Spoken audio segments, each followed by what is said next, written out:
वालेकुम वरहमतुल्लाहि वबरकातुहू। मेरा नाम हबीबुल्लाह राजा है और हम अपने सिलसिला कुरान मजीद के लफ्ज़ लफ्ज़ आसान तर्जुमे के साथ आज हमारे पास सूरह बकरा की आयत नंबर 180, 181 और 182 है। इन आयत मुबारका का लफ्ज़ी तर्जुमा पढ़ने से पहले हम थोड़ा सा खुलासा मफ़हूम देख लेते हैं। पहली आयत मुबारक में अल्लाह रब्बुल इज़्ज़त वसीयत का हुक्म फरमा रहे हैं कि जब किसी के मौत का वक्त आए तो उसको चाहिए कि वसीयत कर दे वालिदैन के लिए और रिश्तेदारों के लिए।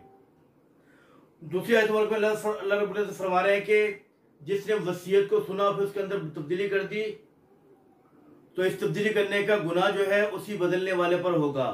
और तीसरी आयत मुबारक में ये है कि अगर उसे ख़तरा हो कि मूसी की तरफ से जो है वो किसी की तरफदारी की जाएगी, गुनाह वाली काम हो जाएगा और वो उन लोगों के दरमियान जिनके बारे में वसीयत की गई उनको आपस में बिठा के सुलह करवा दे तो इसमें कोई हर्ज नहीं है। बेशक अल्लाह ताला बख्शिश करने वाला और रहम करने वाला है। तो हम लफ्ज़ी तर्जुमा देखते हैं। आऊज़ु का मतलब है मैं पनाह मांगता हूँ बिल्लाही अल्लाह ताला की, मिनश शैतानिर रजीम शैतान मरदूद से, बिस्मिल्लाही अल्लाह के नाम के साथ, अर्रहमान जो बहुत मेहरबान और रहीम नहायत रहम करने वाला है। कुतिबा मैंने फर्ज किया गया, कुतिबा फर्ज किया गया, अलैकुम आप पर, इज़ा जब, हाज़रा आ जाए, हाजिर हो जाए, आ जाए, अहदकुमुल मौत तुम में से किसी की मौत का वक्त आ जाए, मौत के आसार आ जाए। कुतिबा फर्ज किया गया है, अलैकुम आप पर, इज़ा जब, हाज़रा आए, अहदकुमुल मौत तुम में से किसी की मौत का वक्त आ जाए। इन तरह का अगर उसने छोड़ा हो खैरन माल, खैरन से बना दिया माल है, इन तरह का अगर उसने छोड़ा हो खैरन माल, अल वसीयत लिल वालिदैन तो वसीयत करना वालिदैन के लिए, माँ बाप के लिए, वल अकरबीन और रिश्तेदारों के लिए, बिल मारूफ दस्तूर के मुताबिक। जैसे जो वरसा है उनसे हटकर जो है वो तीसरा हिस्सा वसीयत के तीसरे हिस्से से ज्यादा नहीं किया जा सकता। बिल मारूफ दस्तूर के मुताबिक, हक्कन ये हक है, अल मुत्तकीन परहेजगारों पर। फमन बस जिसने, बदलहू उसको बदल दिया, उसको तब्दील कर दिया यानी वसीयत को, बादमा समय हो उसको सुनने के बाद, फ़इन्नमा तो बेशक इस्मुहु उसका गुनाह, अलल्लज़ीना उन लोगों पर है, युबद्दिलूनहु जिन्होंने इसको तब्दील किया है, इन्नल्लाहा बेशक अल्लाह ताला समीउन सुनने वाला है, अलीमुन जानने वाला है।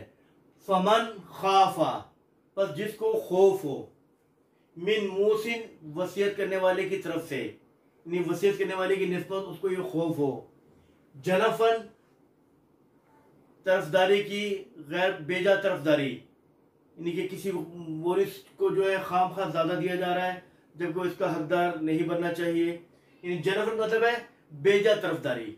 और इसमन ये गुनाह का असलहा तो उसे सुलह करवा दी, बैनहुम उनके दरमियान, यानी उन वरसा के दरमियान और जिनके बारे में वसीयत की उनके दरमियान सुलह करा दी। फला इस्म अलैहि तो उस पर कोई गुनाह नहीं है। इन्नल्लाह बेशक अल्लाह ताला गफूरुन बख्शिश करने वाला, रहीम मेहरबान या रहम करने वाला है। दोबारा पढ़ रहा हूँ। कुतिबा फर्ज किया गया है, अलैकुम आप पर, इज़ा जब, हाज़रा आ जाए, अहदकुमुल मौत तुम में से किसी की मौत, इन तरह का अगर छोड़ा है, अल खैरन माल, अल वसीयत खैरन वसीयतु तो वसीयत है, लिल वालिदैन ये मिला के पढ़ना होता है क्योंकि हम लफ्ज़ी तर्जुमा करते हैं इसलिए अलग अलग पढ़ रहे हैं इसको।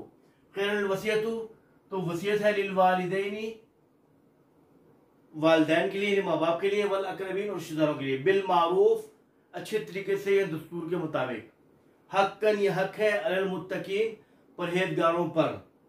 फमन बस जिसने, बदलहू इसको बदल दिया, बादा माँ समियाहू बाद माँ जो सुमिया सुन लिया, सुनने के बाद, फ़इन्नमा तो बेशक इस्मुहु इसका गुनाह, अलल्लज़ीना उन लोगों पर है, युबद्दिलूनहु जिन्होंने इसको बदला है, इन्नल्लाहा बेशक अल्लाह ताला समीउन सुनने वाला है, अलीमुन जानने वाला है।